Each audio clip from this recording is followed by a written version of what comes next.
मित्रांनो, वेगवेगळ्या विद्यार्थ्यांकडून वेगवेगळे प्रश्न येत असतात. त्या काही प्रश्नांची उत्तर मी आता तुम्हाला देणार आहे. एका विद्यार्थ्याचा असा प्रश्न आहे की सर, माझ्या ह्या चुका झाल्यात परीक्षेमध्ये आणि त्याचा मला आता पश्चाताप होतोय. आता चुका झाल्या हा भूतकाळ आहे, तो विसरून जा. आता त्यातून बोध घ्या आणि पुन्हा कामाला लागा, हे त्याचं उत्तर आहे. पश्चातापाने तुमची एनर्जी कमी होऊन जाते. अजून त्यासाठी काय चुका झाल्या लिहून काढा. आता त्या चुका कशा टाळता येतील यावर फोकस करा. उपायावर फोकस करा आता, कारण आयुष्यामध्ये उपायावर फोकस करावं लागते. अंधार पाहिजे का तुम्हाला उजेड पाहिजे? तर उजेड पाहिजे असेल तर उजेडावर फोकस करावं लागेल. ज्या गोष्टीवर फोकस केलं ती गोष्ट माणसाला प्राप्त होत असते. त्यामुळे आता चुकावर फोकस नका करू आणि त्या चुकातून काय बोध घेता येईल, काय बरोबर करता येईल यावर फोकस करा. दुसरी गोष्ट, आपल्या चुकाकडून काही शिका, त्याचबरोबर दुसऱ्यांच्या चुकाकडून काही शिका. तर तुम्ही यासाठी वेगवेगळ्या इंटरव्ह्यू विद्यार्थ्यांच्या, यशस्वी माणसांच्या ऐका. त्यांच्या जीवनात काय चुका झाल्या ते बघा. बऱ्याचदा तुम्ही जर नीट एक्झाम देत असेल तर नीट एक्झाम दिलेले विद्यार्थी सांगतात की माझ्या ह्या चुका झाल्या होत्या. किंवा काही UPSC MPSC देणारे विद्यार्थी पण सांगतात. परीक्षा कोणती का असू दे, ते तुमच्यासाठी त्यातून काय घ्यायचं एवढं ठरवा. बऱ्याचदा अजून काही जण नीटमध्ये काय चुका झाल्या, ठीक आहे, प्रॉपरली नीट ह्या एक्झाममध्ये काय चुका झाल्या, ठीक आहे, पण कोणत्याही एक्झाममध्ये काय चुका झाल्या त्याचा काही ना काही फायदा आपल्याला होतो. ठीक आहे, नीट एक्झाम देत असाल तर नीट एक्झाममध्ये काय चुका झाल्या हे पण समजून घेणं गरजेचं आहे. कुठल्याही परीक्षेमधल्या काही जे चुका होतात त्याचा देखील आपल्याला उपयोग होत असतो. तर सगळ्याच चुका आपण करायच्या आणि आपण त्या चुकापासून शिकायचं असं नाही, तर दुसऱ्यांच्या चुकापासून शिकणं अतिशय गरजेचं असतं. म्हणून लोक सांगतात, पुढच्याच ठेच मागचा शहाणा. म्हणजे याचा अर्थ तुम्हाला दुसऱ्यांच्या चुकापासून शहाणपण शिकता येते. ही शहाणपण शिकण्याची वृत्ती असण्यासाठी आपल्यामध्ये मनाचा मोकळेपणा पाहिजे. आणि तो मनाचा मोकळेपणा असला की तुम्ही मान्य करायला पाहिजे की हे परीक्षेत माझं हे चुकलेलं होतं, आता हे होणार नाही. आणि जितक्या तुम्ही मान्य कराल तितकी तुम्हाला स्कोप आहे, संधी आहे यशाची. कारण ह्या चुका जितक्या टाळाल तितके यश तुम्हाला मिळणार आहे ना. त्यामुळे चुका झाल्या असतील जास्तीत जास्त, तर तुम्हाला जास्तीत जास्त सुधारणेला वाव आहे आता. आणि जितका सुधारणेला वाव आहे तितकेच संधीला वाव आहे. या दृष्टिकोनातूनही त्याचा विचार करा आणि चुका टाळा. आता सर्वसाधारणपणे विद्यार्थ्यांची एक चूक होते. ती सर्वसाधारणपणे त्यांना असं वाटले, उद्या करू, पुन्हा बघू, हे पुन्हा करतो आणि हे मला हे जमते, असे गृहीत धरणं. पुन्हा करतो आणि गृहीत धरणं ह्या दोन गोष्टीवर थोडंसं काम करा. तुम्ही कोणती गोष्ट मला येते असं गृहीत धरू नका, येते की नाही ते पहा, त्याचा सराव करा. आणि आयुष्यात एक लक्षात ठेवा, तुम्ही जितका अधिक सराव कराल ना तितके अधिक यश मिळायला संधी मिळते. म्हणून जास्तीत जास्त प्रश्नपत्रिका तुम्ही सोडवल्या पाहिजे, विशेषतः रिपीटच्या तरी विद्यार्थ्यांनी. कारण आता फर्स्ट अटेम्प्ट देणाऱ्या विद्यार्थ्यांना सगळ्या काही जे कन्सेप्ट क्लिअर झाल्या नसतील त्या आधी कन्सेप्ट क्लिअर करून घेण्यावर फोकस करा आणि मग त्यानंतर परीक्षा द्या, म्हणजे तुमचा कॉन्फिडन्स वाढायला मदत होते. तर जास्तीत जास्त प्रश्नपत्रिका सोडवण्याचा सराव हे तुमच्यासाठी उपकारक ठरणारी गोष्ट आहे. कारण प्रत्येक परीक्षा म्हणून बघा, उगा 4 तास सोडवत बसू नका.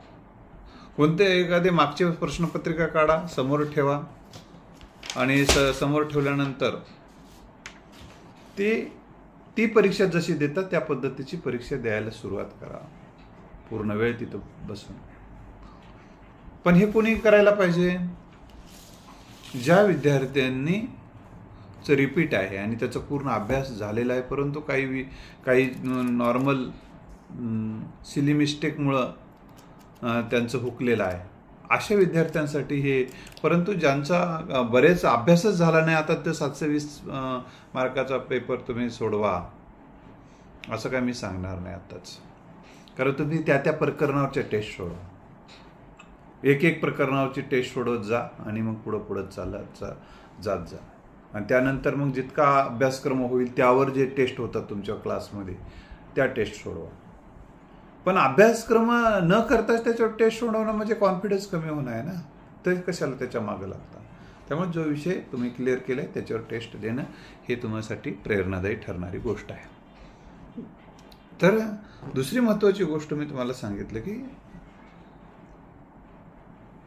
धरसोड वृत्ती ही यशाला मारक ठरते. सातत्यामध्ये सामर्थ्य असते, धरसोड वृत्तीमध्ये नसते. धरसोड वृत्ती हे अपयशाचं कारण आहे आणि सातत्य हे यशाचं कारण आहे. सातत्यानं काम करत असताना ठीक आहे, थकवा येऊ शकते, आळस येऊ शकते, त्यावेळेस थोडी विश्रांती घ्या ना. थोडा वेळ विश्रांती घ्या, सेल्फ टॉक करा, थोडंसं प्राणायाम करा, थोडंसं ध्यान करा आणि तुमच्या क्षमतेनुसार वाटचाल सुरू करा. तुमच्या क्षमतेनुसार गती आहे ना, तुमच्या क्षमतेनुसार गती हळूहळू वाढवा. दुसरी महत्त्वाची गोष्ट, बरेच विद्यार्थी डिमोटिवेट होऊन अभ्यास करतात. तुम्ही प्रेरणेला सोबत घेऊन अभ्यास करा. प्रेरणेला सोबत म्हणजे प्रेरणा नावाची मुलगी नाही, ज्याच्यामुळे तुम्हाला अभ्यासाला उत्साह वाढतो, ज्यामुळे अभ्यासाला गती येते, ज्यामुळे अभ्यासात मन लागते, अशा गोष्टी तुमच्यासाठी प्रेरणा ठरतात. प्रत्येकाच्या प्रेरणा वेगवेगळ्या असू शकतात. म्हणून अशा काही ज्या प्रेरणादायी कोणत्या गोष्टी आहेत याचा शोध घ्या.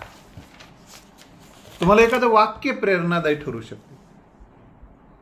आता मी माझ्या MA ला मी मेरिट आलो विद्यापीठात, तेव्हा माझ्या रूममध्ये मी समोर लिहून ठेवले होते, उत्तिष्ठी जागृती वरानी बोधित. उठा, जागे व्हा, जोपर्यंत ध्येय प्राप्त होत नाही तोपर्यंत थांबू नका. उठा, जागे व्हा, जोपर्यंत ध्येय प्राप्त होत नाही तोपर्यंत थांबू नका. हे स्वामी विवेकानंदांनी सांगितले पुस्तकातलं वाक्य आहे, परंतु ते उपनिषदातलं असल्याचं सांगितलं जातं. तर मला या निमित्तानं तुम्हाला एवढंच सांगायचं आहे की अशा प्रेरणादायी वाक्य सुद्धा तुम्हाला मोटिवेट करू शकतात. तुम्हाला मोटिवेट करणाऱ्या गोष्टी आजूबाजूला ठेवा आणि त्या मोटिवेट होऊनच अभ्यास करणं म्हणजे इंधन घेऊन गाडी चालवणं आहे. इंधन गाडीत नसेल तर गाडी चालते का? तसं प्रेरणा हे तुमचं यशाचं इंधन आहे. ही गोष्ट लक्षात ठेवा. प्रेरणेच्या बळावर अडचणीचे पर्वत हलवता येतात आणि ज्यांच्या प्रेरणा संपल्या ती जागची हालत नाही. अनेकांनी प्रेरणेच्या बळावर, राष्ट्रमाता जिजाऊंची प्रेरणा, छत्रपती शिवाजी महाराजांचे वडील शहाजीराजे भोसले यांची प्रेरणा, स्वराज्य निर्माण करणे, हे जनतेच्या कल्याणासाठी, हे रयतेचं राज्य व्हावं ही प्रेरणा, यासाठीच माझा जन्म झाला ही भावना, ही ती प्रेरणा छत्रपती शिवाजी महाराजांची होती. महाराजांचं जीवन, डॉक्टर बाबासाहेब आंबेडकरांचं जीवन हे प्रेरणेचा स्रोत आहेत मित्रांनो. तुम्ही त्यामुळं तुम्हाला वेळ मिळतो का नाही मला माहीत नाही, तुम्ही बघा. तरी पण बाबासाहेबांचं एक शैक्षणिक, माझा मागचा एक व्हिडिओ आहे की बाबासाहेबांचं शैक्षणिक जीवन तरी तेवढं, शैक्षणिक प्रवास तरी वाचून घ्या. त्यांना किती प्रतिकूल परिस्थितीतून मात करायचे, ते कसा अभ्यास करायचे, कसा त्यावेळी विचार करायचे, हे सगळं जर तुम्ही समजून घेतलं ना तुम्हाला खूप प्रेरणा मिळू शकते. छत्रपती शिवरायांनी ज्या प्रतिकूल परिस्थितीवर मात त्यांनी केलेली आहे आणि स्वराज्य निर्माण केलेलं आहे जीव धोक्यात घालून. तुम्हाला जीव धोक्यात घालायची काही गरज नाही, जीव लावून अभ्यास करायचे तेवढाच एक भाग आहे. तर डिमोटिवेट होऊ नका आणि डिमोटिवेट होऊन अभ्यास करणं हे आत्मघातकी लक्षण आहे, स्वतःच्या पायावर दगड घालून घेणं आहे. त्यामुळं तुम्ही स्वतःला सेल्फ टॉक करा. स्वतःला प्रेरणा देणारी वाक्य स्वतःशी बोलून तुम्हाला गती द्या. दुसरी महत्वाची गोष्ट, द्विधा अवस्थेत राहू नका. तुम्ही एकदा ठरवलंय ना आता ही गोष्ट करायची, विचारपूर्वक ठरवलंय ना, आता मध्येच प्रयत्न सोडू नका. हे म्हणजे ते यशाचा गळा कापणं असते तुमचं, अर्ध केसानं गळा कापणं जसं. आता मध्येच काही सोडू नका. आत्ताच विचारपूर्वक निर्णय घ्या. आता अभ्यासाला अजून सुरुवात करायला वेळ आहे विद्यार्थी मित्र. म्हणून मी हे शेवटी शहाणपण सांगण्यापेक्षा आता तुमच्या अजून ज्यांना रिपीट करणार आहे त्यांच्यासाठी असेल, किंवा आता ज्यांना अभ्यास करायला अजून कोण्या परीक्षेचा अभ्यास करायला सुरुवात केलं नसेल, आता करणार असाल आणि ती करा, आता सुरुवात करा. त्याच्यात वेळ वाया घालू नका. आज उद्या कोणते मुहूर्त बघायचं नाही. जो काम करायला सुरुवात केला आणि कामाला चांगली सुरुवात होणं ही चांगला मुहूर्त असतो. तर द्विधा परिस्थितीमध्ये न राहता आता एकाग्र राहा. एक निर्णय घेऊन पक्का झालाय ना आता, त्यावर ठाम राहा. आणि द्विधा अवस्थेमध्ये राहून अभ्यास करणं म्हणजे आपली एनर्जी डिवाइड करणं असते, आपली ऊर्जा विभागणं असते. लक्षात आलं? आता 2 बैल आहेत गाडीला, ते 2 बैल गाडी घेऊन जाऊ लागले तर एका दिशेनं तर ती गाडी व्यवस्थित चालेल ना. पण एक बैलाने सोडून दे, एक बैल एकीकडे चाललाय, एक बैल एकीकडे चाललाय, तर गाडी पुढे जाईल का? तसं एक मन पुढे जावं म्हणते, एक मन पाठीमागच राहावं म्हणते. अशी द्विधा अवस्थेमध्ये जर तुम्ही असाल तर यश तुम्हाला मिळणं तसं अवघड जाईल. हे टॉप परीक्षा आहेत. त्यामुळं वेळ वाया घालू नका. ही सुद्धा चूक करून वेळ वाया घालणं म्हणजे यश वाया घालणं असते. त्यामुळं वेळेचा सदुपयोग करा. याचा अर्थ तुम्हाला सांगत नाही की 24 तास वाचा, असं नाही म्हणणार. तर काही ज्या बरेच जण इथेही चुका करतात. तुम्ही तुमचा जन्म नीट परीक्षा देण्यासाठी, म्हणजे आपल्या डोळ्याचा उदय निसर्गाने आपल्याला जर डोळे दिले, 24 तास वाचण्यासाठी नाही दिले. आणि आपली ही बॉडी आहे 24 तास काम करण्यासाठी नाही. त्या बॉडीला विश्रांती लागते. ही गोष्ट लक्षात ठेवा. या बॉडीला साठी लागते अन्न लागते, या बॉडीसाठी पाणी लागतं, या बॉडीसाठी ऑक्सिजन लागतो. विश्रांती, अन्न, पाणी, ऑक्सिजन ह्या ज्या काही मूलभूत गोष्टी आहेत त्या दिल्या पाहिजे. बरेच विद्यार्थी काय करतात, रात्रभर झोपतच नाही. आणि मग काय होतं, रात्रभर झोपत नाहीत आणि त्यावेळेस उत्साह वाटतो का तुम्हाला रात्रभर जागताना? तर ठीक आहे, रात्रभर जागा, मग दिवसभर झोपावं. परंतु निसर्गाचं जर हे काय मी तुम्हाला सांगणार नाही, परंतु जे निसर्ग चक्र समजून घ्या. जे वेळेला तुम्ही जर अशी पद्धत वापरता येते का बघा, ज्याचं त्याचं एक लाईफ वेगळं असते, प्रत्येकाच्या घरातली सिच्युएशन वेगळी असते. मी त्याबद्दल आता तुमच्या सिच्युएशननुसार तुम्ही निर्णय घ्या. पण एवढंच मी सांगेल या निमित्तानं, सर्वसाधारणपणे निसर्ग चक्रानुसार सांगितलं जातं की 10 वाजता झोपायचं आणि 4 वाजता उठायचं. हे चक्र जर शक्य झालं तर ठेवा. 6 तास गाढ झोपेत जा. आणि हे गाढ झोप लागणं अतिशय गरजेची गोष्ट आहे, कारण आपल्याला झोपेमध्ये एनर्जी तयार होत असते आणि ते पुढं दिवसभर आपल्याला उद्या कामाला येणारी असते. तुम्ही झोपलाच नाही नीट तर एनर्जी कशी तयार होईल आणि तब्येत कशी चांगली राहील. त्यामुळे झोप ही अतिशय आवश्यक गोष्ट आहे. अन्नसुद्धा व्यवस्थित घेणं ही गरजेची गोष्ट आहे. पाणी घेणं गरजेची गोष्ट आहे. ऑक्सिजन प्राणायामाच्या माध्यमातून, त्यामुळं हे सुद्धा गरजेची गोष्ट आहे. याच्यासाठी लागणारा वेळ तुम्ही द्या. आणि दुसरी गोष्ट, वेळ वाया मेसेजमध्ये नका घालवू. काय बोलायचं आहे ना, एकदा बोलून घे. काय करायचं बाई विचारून घ्या एकदा.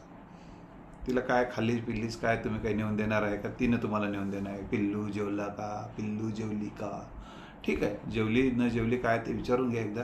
पण ते कितीतरी वेळ त्याच्यावर मेसेजमध्ये वेळ घालू नका. बोलून घ्या काय ते, ठीक आहे. थोडीशी अभ्यासावर थोडीशी चर्चा करा. अभ्यास करणं आपल्याला अतिशय गरजेचं आहे. सांगा एकमेकाला. आणि त्यातून आपल्याला एकमेकापासून, मैत्रीपासून सुद्धा प्रेरणा घेता येते. मैत्री ही सुद्धा माणसाला प्रेरणा देते, मार्गदर्शन करते. मैत्री असावी. परंतु मैत्रीतून तुमचा वेळ वाया जात असेल, कारण तुमचा आत्ता वेळ महत्त्वाचा आहे आणि तुम्ही दुसऱ्याकडे बघू नका. आता त्यांचं ध्येयच काही नाही, त्यांचं रुटीन लाईफ तेवढं सांभाळायचं आहे त्याला, तो सांभाळेल, त्याला काय अडचण नाही. तो ज्याचं एखादा, आता उदाहरणार्थ एखादा महिला आहे समजा, तिचा स्वयंपाक झाला, ती मोबाईल घेऊन बसू शकते. जेवण झालं मोबाईल घेऊन बसू, तुम्हाला जेवण झालं मोबाईल घेऊन बसता येणार नाही ना. हे लक्षात, दोन्हीतला फरक लक्षात. कारण ते महिलेचं काम होतं, ती महिलानं काम केलं, ती मोकळी झाली, परत तिला काम करावंच लागते. तितका जो विश्रांती मिळते त्यावेळेस ती काय बघते. आपल्याला अभ्यास करायचा आहे, तिचं काम करून ती जसं तसं आपलं काम करून काय, आपलं काम काय, आपलं अभ्यास हे काम आहे. आणि आपलं काम हे सातत्यानं करावं लागतं. तर त्यासाठी मेसेजमध्ये वेळ घालवू नका. त्याचबरोबर काय होते, बरेचसे मुलं आता ऑनलाईनवर अभ्यास करतात आणि पुन्हा ऑनलाईनमध्ये वेळ मिळाली की पुन्हा ऑनलाईनमध्येच मनोरंजनाचे गेम पाहत बसतात किंवा ते काहीतरी खेळत बसतात. कारण त्या आता तुम्ही जर ऑनलाईनमध्येच अभ्यास करत मोबाईलवर समोर राहते, त्यावेळेस दुसरं काही करता येते का तितक्या वेळामध्ये थोडं पहा. आणि दुसरी महत्त्वाची गोष्ट मी तुम्हाला सांगणार आहे, एकच एक वाचनच करत बसू नका. कारण आता मी सातत्यानं असं डोळे फाडून असं वाचन करायला समजा, हे डोळे थकतात. मग काही वेळ वाचा, समजा 2 तास कंटिन्यू वाचन केलं तुम्ही, त्यानंतर 1 तासभर तुम्ही काही ऐका, म्हणजे व्हिडिओ ऐका अभ्यासाचे. आम्ही काय करायचो तुम्हाला सांगतो मी, तर आम्ही तेव्हा टेप असा असायचा, वॉकमन म्हणायचो आम्ही त्याला त्या काळामध्ये. त्याच्यामध्ये कॅसेट असायची ती रीलची, त्याच्यामध्ये आम्ही काही प्रश्न आणि त्याची उत्तरं रेकॉर्ड करून ठेवायचो. आणि मग स्वयंपाक करत असताना किंवा थोडा वेळ वाचून थांबायचं असेल तर मग असं जो थोडंसं अंथरुणावर, म्हणजे अंथरुण म्हणजे काय, सतरंजी, त्या सतरंजीवर अंग टाकायचं आणि डोळे मिटवायचं आणि ते एक स्पीच ऐकायचं. त्या रेकॉर्ड ते आमच्याच आवाजातलं असायचं, आमच्या मित्रांच्या, आम्ही सगळेजण करायचो ते. त्यातून काय व्हायचं, तितका वेळ डोळे बंद केल्यामुळे एक प्रकारे डोळ्याला तेवढीच विश्रांती मिळते, कानाला काम करायला लावायचं. हा एक महत्त्वाचा मुद्दा तुम्ही लक्षात ठेवा. आणि मग त्यातून मग ते वाचन झालं, त्यानंतर तुम्ही ऐकलं, त्यानंतर काय करायचं, माणसाला बोलावं वाटते, थोडंसं बोलण्याची एक माणसाची एक उर्मी असते, थोडेसे गप्पा मारा वाटतात. हे नैसर्गिक आहे, ही गोष्ट लक्षात ठेवा. पण गप्पा मारत असताना तुम्हाला अभ्यासाविषयी गप्पाचा विषय ठेवता येते का बघा. आम्ही काय करायचो, एका प्रश्नाचं उत्तर तू सांग, तुझ्या एका प्रश्नाचं उत्तर तू सांग, अशा पद्धतीनं गप्पा मारून. तर मग त्याच्यामध्ये एकतर मित्रासोबत बोलणं व्हायचं आणि गप्पा मारल्यासारखं वाटायचं आणि त्यामुळे 2 प्रश्नाची डिस्कस पण व्हायचं. आणि त्यामुळे तोपर्यंत आमचं गप्पा वाचन झालेलं असायचं, ऐकणं झालेलं असायला आणि एक बोलणं, जे गप्पा मारा वाटतात ते सुद्धा एक ते काम व्हायचं. त्या गप्पा मारण्यामध्ये एक अभ्यास होऊन जायचा. तर ह्या सगळ्या मेथड्स, काही दुसरे मेथड्स आहेत ते मी कधीतरी सांगेल अजून. तर ह्या वेळेचा उपयोग अशा पद्धतीनं तुम्ही करा, नक्की तुम्हाला यश मिळणार आहे. एवढंच सांगतो, तुम्ही विश्वास ठेवा तुमच्या यशावर. विश्वासानं अविश्वास ठेवून प्रयत्न करू नका. यश मिळते की नाही यावर असं वाटू देऊ नका. यशस्वी होणार आहे माझं, हा विचार करून तुम्ही अभ्यासाला लागा. नक्की तुम्हाला यश मिळायला मदत होईल. मित्र, तुम्हाला काही प्रश्नाची उत्तरं अजून काय असेल, तुमच्या मनात काही प्रश्न असतील, अरे मी कोणाचंच नाव का घेत नाही, तर कोणाचं नाव घेण्यामुळे कोणाला वाईट वाटू शकते, म्हणून तुमचं जे नाव गोपनीयच राहील. दुसरी गोष्ट, कोणाला जर यूट्यूबच्या ह्याच्यावर काही प्रश्न विचारायचा असेल, तिथं तुम्हाला तुमच्या त्या प्रश्नांची मी दखल घेईल आणि त्याचं उत्तर देण्याचा प्रयत्न करेल. एवढं मला आज सांगायचं होतं. आपण हा व्हिडिओ शांततेच्या चित्तानं ऐकल्याबद्दल मी आपला आभारी आहे. हा व्हिडिओ तुम्ही तुमच्या वेगवेगळ्या स्पर्धा परीक्षेचा अभ्यास करणाऱ्या विद्यार्थ्यांना पाठवा.